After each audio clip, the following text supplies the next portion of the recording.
Kanalıma hoş geldiniz. Bugün sizlere orkidelerde keiki ve çiçek dalı çıkarabilmenin en önemli püf noktalarını göstereceğim. Orkideler çiçek dalından keiki ya da çiçek dalı çıkarabilmesi için birkaç metot uygulayacağız. Öncesinde sizleri kanalıma yeni gelen bir özellik hakkında bilgilendirmek istiyorum. Artık kanalımda videolarımı İngilizce sesli olarak dinleyebilirsiniz. Bu özellikle yabancı takipçilerim için önemli bir özellik. Bunun için yapmanız gereken sağ alt köşedeki ayarlar butonuna basıp buradan Audi Track kısmındaki orijinal Türkçe seslendirmeyi İngilizce seçeneğini seçin ve daha sonra İngilizce olarak video sizlere devam edecektir. Şimdilik sadece İngilizce sesli dinleme özelliği mevcut. Fakat bunu daha da geliştirerek sizler için en yakın zamanda birçok yabancı dilde dinleme seçeneği ekleyeceğim. Bu mevsimde çiçekleri solan orkide dalının yeniden çiçek dalı çıkarabilmesi için dalı budamalısınız. Çiçekleri solan orkide dalını doğru şekilde budarsanız orkide dalı hem keiki hem de yeni çiçek dalları çıkarabilir. Bunun için dikkat etmeniz gereken çiçeği dökülen boş boğumları kesmek. Her zaman dolu boğumları bırakıyoruz. Budama yaparken dolu boğum ile boş boğum arasından tek seferde keskin bir makas ile kesiyoruz. Ve geriye sadece boğumları dolu olan yerler kalıyor. Gördüğünüz üzere iki dalı da budadım. Bakın bir hafta geçtikten sonra budadığım dal uçları bu şekilde kurudu. Yani dal uçlarına herhangi bir şey sürmeniz zorunlu değil. Zaman ile dal uçları kuruyacaktır. Şimdi yapmamız gereken ikinci metoda yani ikinci püf noktayı sizlere vermek istiyorum. Bu boğum yerlerini yumuşatmamız gerekiyor. Bunun için ben aloe vera kullanacağım. Aloe vera yaprağını kesiyorum. Aloe vera yaprağı içerisinde bol miktarda akışkan bir jel vardır. Bu jel özellikle hormon etkisi gösterir ve çok faydalıdır. Çiçeklerin ve bitkilerin hızlı bir şekilde büyümesine yardımcı olur. Bu aloe vera yaprağı içerisindeki jeli bir pamuğun üzerine bu şekilde biraz sıkıyorum.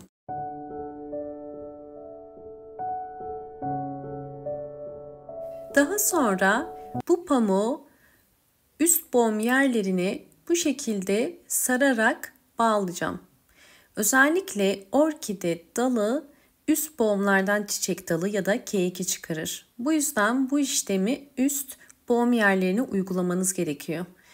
Bakın yine biraz daha sürdüm ve diğer dala da aynı şekilde bu yerin tam denk gelmesini sağlayarak bu şekilde bağlayacağım.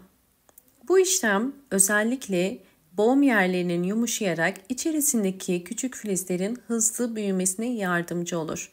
Fakat bu işlemi hızlandırmak için üzerine biraz da su sıkıyorum. Buradaki amaç yoğun bir nem sağlamak. Nem oranı ne kadar yüksek olursa üzerine sürdüğümüz hormon etkisiyle beraber daha hızlı boğum yerlerinden keiki ya da çiçek dalı çıkaracaktır. Sizlere üçüncü püf noktayı da göstermek istiyorum. Bunun için aloe vera yaprağını küçük parçalara ayırdım. Ve bu küçük kestiğim aloe vera yapraklarını direkt boğum yerlerinin üzerine koyacağım. Bu da yine aynı işlemi görecektir. Şimdi yine üst boğum yerlerine kestiğim aloe vera jelini direkt koyuyorum.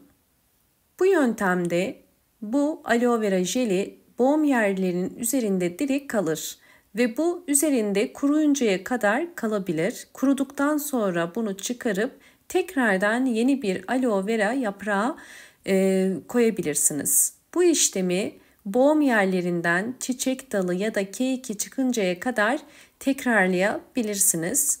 Orkidenin cinsine göre bazen bu bomyellerinden keiki çıkarken bazen de çiçek dalı çıkabilir.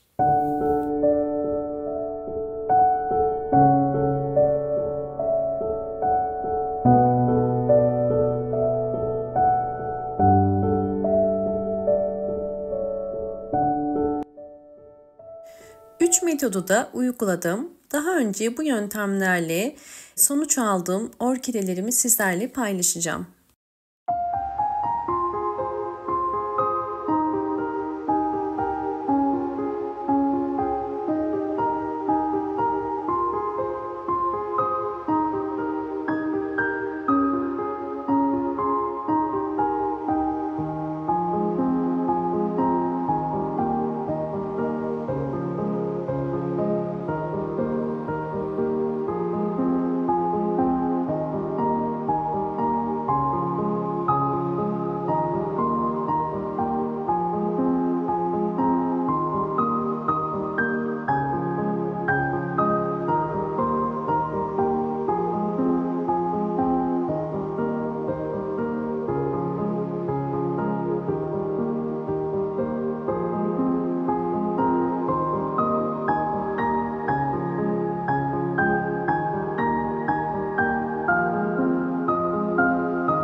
Dördüncü yöntem olarak direkt orkide toprağında gübre olarak kullanacağız. Aloe vera yaprağı içerisinde birçok vitamin ve mineraller vardır. Bu yüzden aloe vera yaprağından bir gübre hazırlıyorum.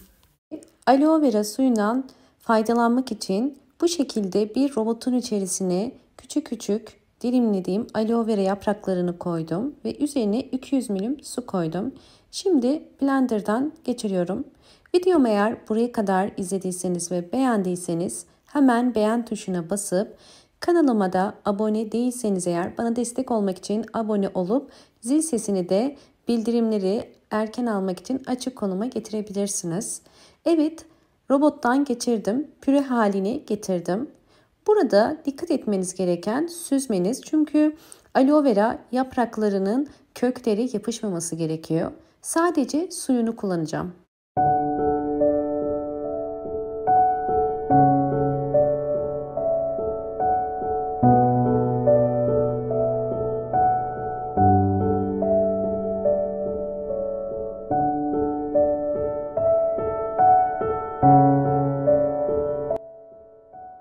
Orkidelere su ya da vitamin vermeden önce köklere bakıyoruz. Orkidenin kök rengi eğer bu şekilde beyaz ya da gri ise suya ihtiyacı var demektir.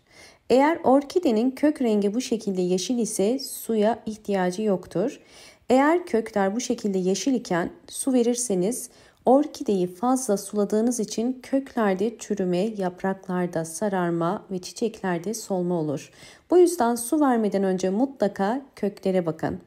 Evet, şimdi 6 yemek kaşığı kadar her bir saksıya bu karışımdan veriyorum. Kesinlikle bu tarz sıvı bitki besinlerini çok sık ya da çok fazla vermeyin. Her bir saksı için 6 yemek kaşığı ideal. Ve bu karışımı ayda bir kere vermeniz yeterli. Sonbahar ayında vereceğiniz bu tarz gübreler çiçeksiz orkidelerin çiçek dalı çıkarmasını sağlar. Bu tarz karışımlar sadece çiçeksiz orkidelere değil, çiçekli orkidelerinize de verebilirsiniz. Çünkü çiçekli orkidelerinde mutlaka vitaminlere ihtiyacı vardır. Gördüğünüz üzere suyun içerisinde biraz bekleyince kök rengi değişti. Gri kökler yavaş yavaş yeşil oluyor. Buradan da kök renginden su ihtiyacının nasıl karşılandığını görmüş oluyoruz. Kesinlikle her zaman köklere bakarak orkidelere su verin. sıvı bitki besinlerinin orkide üzerindeki gelişimini paylaşacağım.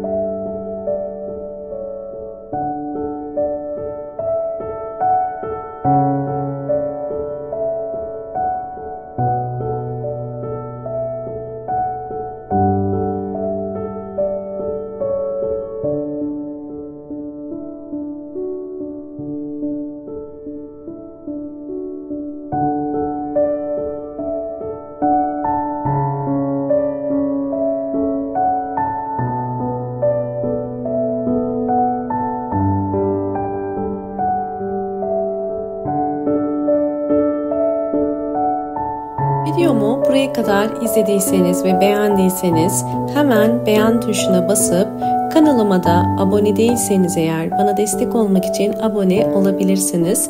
Bol bol yorumlar yapıp yorumlar kısmında da sorularınız varsa sorabilirsiniz. Hoşça kalın, sağlıkla kalın.